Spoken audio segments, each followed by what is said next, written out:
Hello, story lovers. Welcome back to my channel, Madly in Love, 49th part.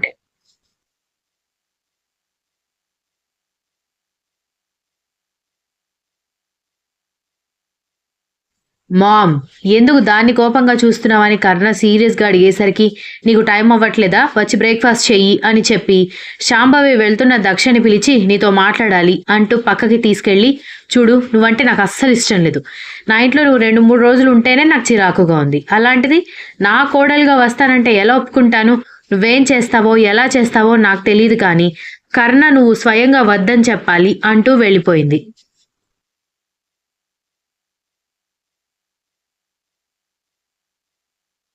Shambhavi వెళ్ళిపోగానే కర్ణొచ్చేసరికి Daksha tension పడ్డంతో నువ్వు నా దానివి, ఈ మాటలు మర్చిపోయి ఎవరో చెప్పారని పిచ్చి పిచ్చి త్యాగాలు చేశావంటే స్పాయిల్ అయ్యేది మనిద్దరి లైఫ్ మాత్రమే.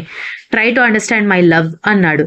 అప్పటికే చాలా లేట్ అవ్వడంతో బ్రేక్ఫాస్ట్ తిందాం పదా అని అంటూ ఆమె చేయి పట్టుకుని కిందకి తీసుకెళ్లిపోయాడు.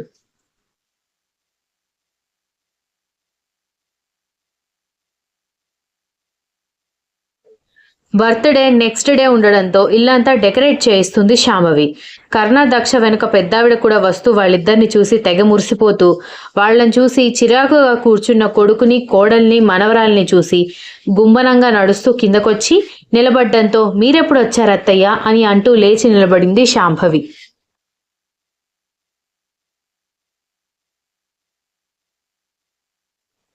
నాన్నమ్మ ఎర్లీ మార్నింగ్ వచ్చింది మమ్మీ అని స్నేహ చెప్పడంతో ఎర్లీ మార్నింగ్ వస్తే ఇప్పటి వరకు చెప్పకపోవడం ఏంటి? ఆవిడ ఉదయాన్నే సొంటిపొడి వేసిన పాలు తాగే అలవాటు ఉందని తెలుసు కదా అని శాంభవి కోప్పడ్డంతో, అదేంటి మమ్మీ, మీ అత్తగారు మీ ఆయన బర్త్డేకి వస్తుందని తెలీదా ఏంటి? తెలిసేమో అనుకున్నాను. కోడలివి నువ్వే ఇంత నిర్లక్ష్యంగా ఉంటే నాకు మాత్రం ఏం తెలుస్తుంది అని అంది స్నేహ వెటకారంగా.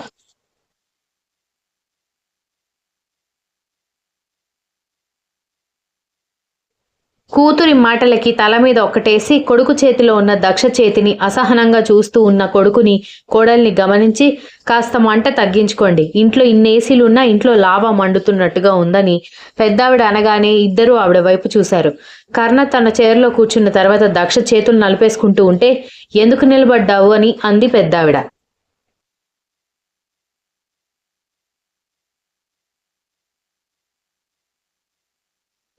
దానికి బొట్టు కాటిక చీర పెడితే కాని బండి ముందుకు కదలదు అని కర్ణ వెటకారంగా చెప్పడంతో అతని వైపు చిరుకోపంగా చూస్తూనే అతని పక్కన కూర్చుంటే పెద్దావిడ వచ్చి దక్ష పక్కన కూర్చుంది. పెద్దావిడ ఇంటి డెకరేషన్ మొత్తం చూస్తూ అంత బాగుందిరా, ఒక్కటి మాత్రం తక్కువైందని ఆవిడ అనగానే అందరూ ఆవిడ వైపు ఏం తక్కువైందని చూస్తూ ఉంటే తన గ్రాని ఏం చెప్పబోతుందో తెలిసిన కర్ణ మాత్రం ఎలాంటి అటెన్షన్ చూపించకుండా బ్రేక్ఫాస్ట్ వడ్డించలేదని పని మనిషి వైపు చూడడంతో, క్షమించండి అబ్బాయి గారు అని అంటూ గబగబా టిఫిన్ వడ్డించడంతో బ్రేక్ఫాస్ట్ మీద కాన్సన్ట్రేట్ చేశాడు.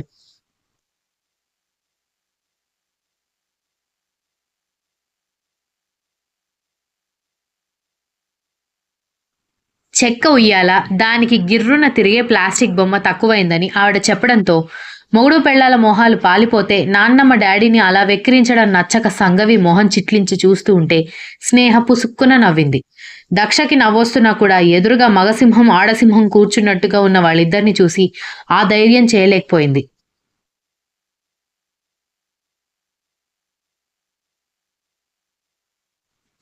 అమ్మా, పరాయి వాళ్ల ముందు కొడుకుని అవమానిస్తున్నావు, స్పృహలో ఉండే ప్రవర్తిస్తున్నావా అని మోహన్ రామ తల్లి మీద గొంతెత్తలేక చిన్నగా అడిగినా గంభీరంగానే అడిగాడు. పరాయి వాళ్ళ అంటూ డైనింగ్ టేబుల్ మీద కూర్చున్న అందరి వైపు చూసి, ఇక్కడ పనివాళ్లు తప్ప పరాయి వాళ్ళు ఎవరు నాకు కనిపించట్లేదురా. నా కొడుకు, కోడలు, మనవడు, వాడికి కాబోయే పెళ్ళాం, మనవరాళ్ళు కనిపిస్తున్నారు అన్నట్టు నీ కొడుక్కి కూడా పెళ్ళాం దొరికేసింది. వయసు మీద పడినా ఊరు మీద పడి తిరుగుతున్న నీ కూతురికి ఎప్పుడు పెళ్లి చేస్తావురా అని అడిగింది.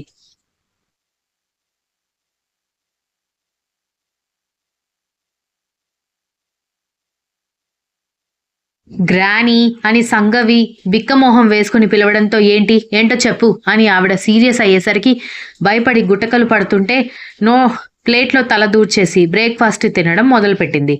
హేయ్, వెళ్ళి సాంబార్ తీసుకునిరా అనగానే పని మనిషి వెళ్ళబోతుంటే చెప్పింది నీకు కాదు కొత్తగా వచ్చిన వాళ్ళకి అనగానే దక్షతో సహా అందరూ శాంభవి వైపు చూసేసరికి ఏంటి దర్జాగా కూర్చున్నావు, కిచెన్లో సాంబార్ ఉంటుంది తీసుకునిరా అని సీరియస్గా చెప్పబోతుంటే దక్ష లేచి నిలబడ్డంతో సిట్ డౌన్ అన్నాడు కర్ణ.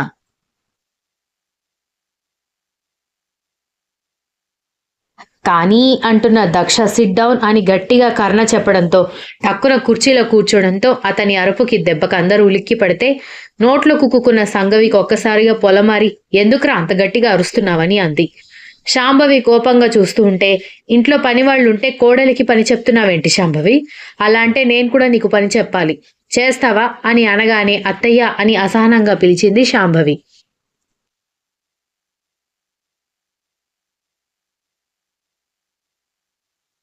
అసలే మీ అమ్మగారికి కోపంగా ఉంది, నేను పని చేస్తే ఆ కోపం తగ్గుతుంది కదా అంటున్న దక్ష వైపు చూసి గుడ్ గర్ల్ లాగా చెప్పిన మాట వినలేదనుకో అందరి ముందు తాళి కట్టేస్తా అనగానే దెబ్బకి బొమ్మలాగా ముడుచుకుపోతే అంత పని చేయకండి, అప్పుడు కదా ఇంట్లో సునామీ వచ్చేది అని చెప్పింది. ఇప్పటికిప్పుడు ఇంట్లో సునామీ రాకూడదు కదా మరి, అలా అనంటే గుడ్ గర్ల్ లాగా చెప్పిన మాట విను అని మొహం మీద అల్లరి చేస్తున్న వెంట్రుకలు చెవి వెనక్కి పెట్టడంతో శాంభవి మోహన్ రమ వాళ్ళని చూస్తూ ఎలా రియాక్ట్ అవ్వాలో తెలియక చిరాకు పడుతుంటే తల ఎత్తి చూసే ధైర్యం చేయలేదు దక్ష.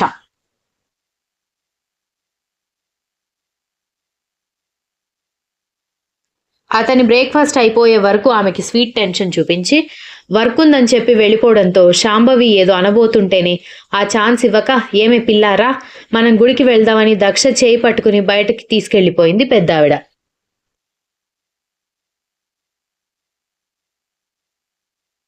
బ్రేక్ఫాస్ట్ కంప్లీట్ అవగానే పద వెళ్దామని అంటున్న విరాట్ వైపు అయోమయంగా చూసి ఎక్కడికి వెళ్లేదని అడగడంతో నాకు షూటింగ్ ఉంది, ఇంటి దగ్గర ఉంటే పిచ్చి పిచ్చి ఆలోచనలన్నీ చేస్తావు, నీకు కూడా కాస్త బయట ప్రపంచాన్ని చూసినట్టుగా ఉంటుందని అన్నాడు విరాట్.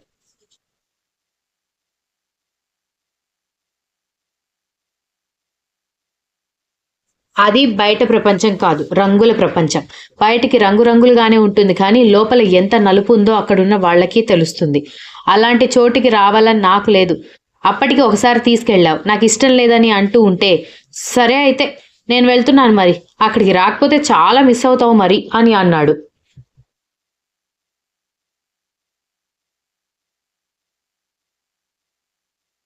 అంటే ఏంటి నీ ఉద్దేశం అని అడిగింది. అరే ఈరోజు ఒక వండర్ఫుల్ యాడ్ ఉందమ్మా, నా పక్కన 4 మోడల్స్ యాక్టర్స్గా ఉంటారు, చూసి ఎంటర్టైన్ అవుతావు అనుకుంటే రావట్లేదని విరాట్ వెటకారంగా చెప్పి వెళ్ళబోతుంటే 4 మోడల్స్ ఉంటారా, దేనికి సంబంధించిన యాడ్ అని అనుకుంటూ వస్తున్న ఆగు అని పరుగులు పెట్టడంతో ఒక స్మైల్ అతని పెదాల మీదకొస్తే అతని వెనుక ఆమె ఉండడంతో ఆ నవ్వు ఆమె కంట పడలేదు. రానన్నావు?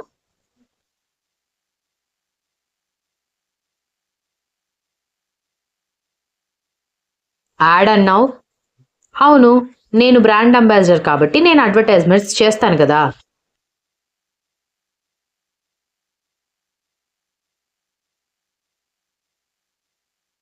మోడల్స్ ఉన్నారన్నావు? ఎస్, మొహం పచ్చడి చేసేయాలి, నిన్ను తప్ప వేరే ఎవరిని నేను ఆ ఉద్దేశంతో చూడలేనని డైలాగ్స్ కొడుతూ మళ్ళీ చూడు ఎలా మొహం వెలిగిపోతుందో.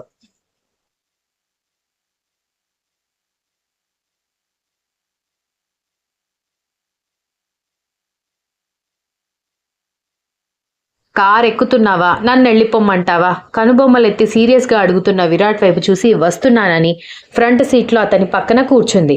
విరాట్ కార్ స్టార్ట్ చేసిన తర్వాత ఫోన్ రింగ్ అవ్వడంతో లిఫ్ట్ చేసి విరాట్ మాట్లాడుతుండగా షూట్కి మరొక 1 అవర్ టైం ఉంది, వస్తున్నారా సార్ అని అడగడంతో యా ఐఎమ్ కమింగ్ అన్నాడు.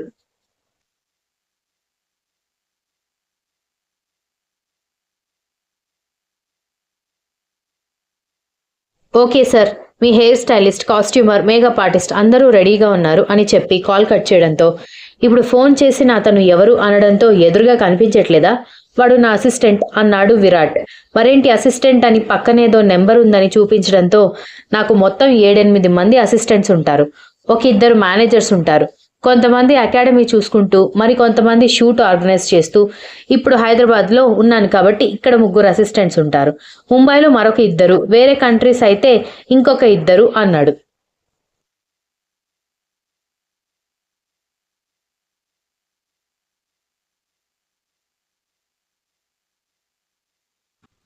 అతని మాటలకి నోరు తెరిచి కనురెప్పలు రెపరెపలాడిస్తూ మీ యాన్యువల్ ఇన్కమ్ ఎంత మొత్తం? 50 లక్షలు అనగానే నిజంగానా అని దీక్షిత అడగడంతో అది నా మంత్లీ ఇన్కమ్ అని అన్నాడు. నెలకి 50 లక్షల? నిజం చెప్పు, షూటింగ్స్ పేరుతో పాలిటిక్స్లో ఏమైనా ఉన్నావా అనగానే చిత్ర విచిత్రంగా ఆమె వైపు చూస్తూ కార్ బ్రేక్ వేసి నీ కంటికి నేను ఎలా కనపడుతున్నానే, నాకు 4 అకాడమీలు ఉన్నాయి, వాలీబాల్ నేర్పించడానికి బాగా ఎక్స్పీరియన్స్ ఉన్న ట్రైనర్స్ ఉన్నారు అందులో. మంత్లీ 10 నుంచి 15 షూటింగ్స్ చేస్తాను. షూటింగ్‌కి 2 కోట్లు నా రెమ్యూనరేషన్. నేను 50 లక్షలు అని చెప్పింది ఓన్లీ నా ఒక్క అకాడమీకి వచ్చే మంత్లీ ఇన్కమ్ మాత్రమే. 4 అకాడమీల ఇన్కమ్ మొత్తం షూటింగ్స్ వల్ల నాకొచ్చే రెమ్యూనరేషన్ క్యాలిక్యులేట్ చేసుకో అని అన్నాడు.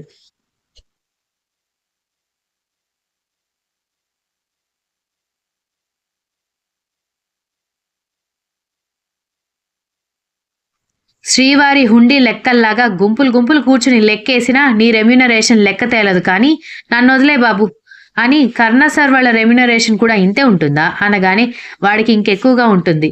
వాడొక ఇంటర్నేషనల్ బ్రాండ్‌కి బ్రాండ్ అంబాసిడర్. సో మంత్లీ ఆ బ్రాండ్ ప్రాఫిట్స్‌లో షేర్స్ వాడికి కూడా వస్తుంది. దీక్షిత ఏదో ఆలోచిస్తున్నట్టుగా గడ్డం కింద చేపెట్టుకుని అతని వైపు చూసి కర్ణ సార్ కంటే ముందే కదా నువ్వు వాలీబాల్ టోర్నమెంట్లో పార్టిసిపేట్ చేశావు. ఆ లెక్కన సీనియారిటీ నీకెక్కువ ఉంది కదా, మరి నీకు కూడా ఒక బ్రాండ్ ఉండాలి కదా అని అడగడంతో విరాట్ కాసేపు మౌనంగా ఉండేసరికి నిన్నే అడిగేది, నువ్వు దేనికి బ్రాండ్ అంబాసిడర్గా లేవా అని అడిగింది.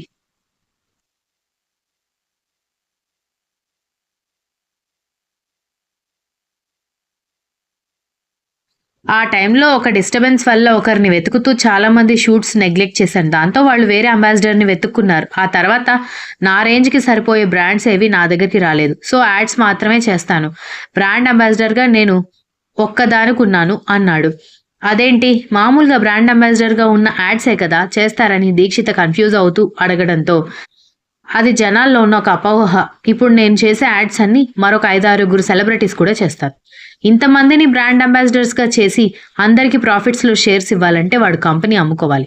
బ్రాండ్ అంబాసిడర్ అవ్వడం అంటే ఆ పర్సన్ మాత్రమే ఆ బ్రాండ్‌కి సంబంధించిన యాడ్స్, ప్రమోషన్స్ చేస్తాడు. ఒకే యాడ్‌కి నలుగురికి మించి సెలబ్రిటీస్ ఉన్నారంటే అది బ్రాండ్ అంబాసిడర్స్ లేని బ్రాండ్ అన్నాడు.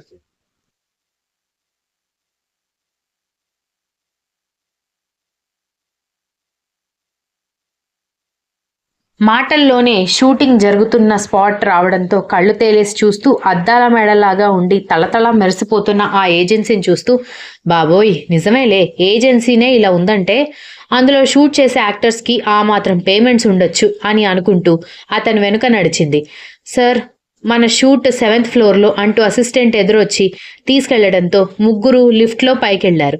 హీరోయిన్స్ ఫ్లెక్సీలతో పాటు హీరో అయిన విరాట్ ఫ్లెక్సీ కూడా ఉంది. ఆ పక్కనే యాడ్ ఏంటో అని చూసిన దీక్షిత పెదవి విరిచి అతనితో పాటు పైకెళ్ళింది.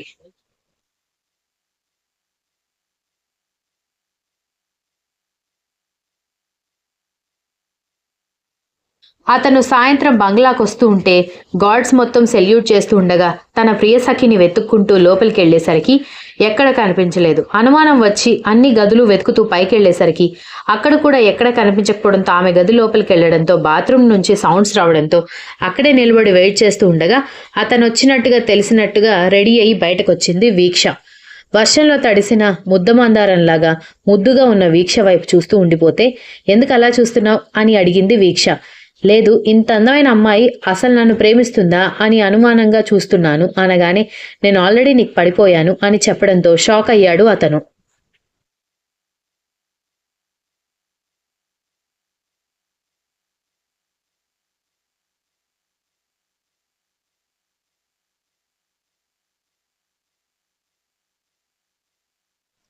ఆఫీస్కి వచ్చిన 2 గంటలకి కర్ణ వెంటనే ఇంటికి బయలుదేరడంతో వర్కింగ్ అవర్స్లో ఎప్పుడూ బయటికి వెళ్ళని కర్ణ వైపు అందరూ ఆశ్చర్యంగా చూస్తున్నారు. కానీ అడిగే ధైర్యం ఏ ఒక్కరికి లేదు.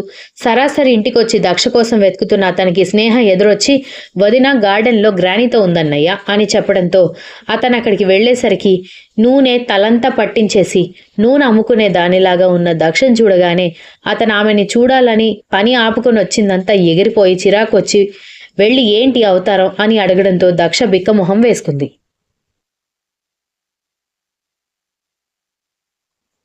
రేయ్, నీకు ఆయిల్ ఇష్టం లేకపోతే దాన్ని పట్టుకోనివ్వవా? అంత పొడుగు జడ కలకాలం ఉండాలంటే ఆయిల్ పెట్టాలి అని వాళ్ళ నాన్నమ్మ చెబుతున్నా కూడా వినిపించుకోకుండా దక్షని చిరాకుగా చూస్తూ ఆమె చేపట్టుకుని తీసుకెళ్లి బాత్రూంలోకి పంపించి నువ్వు ముందు ఆయిల్ క్లీన్ చేసుకో, ఆ జిడ్డు మొహం వేసుకుని కనపడ్డావనుకో నిన్ను చూడడం నా వల్ల కాదు అని కోపంగా చెప్పడంతో బిత్తరపోయింది Daksha. Continues. If you like the story please like, share, comment and don't forget to subscribe. If you don't like the story please ignore it.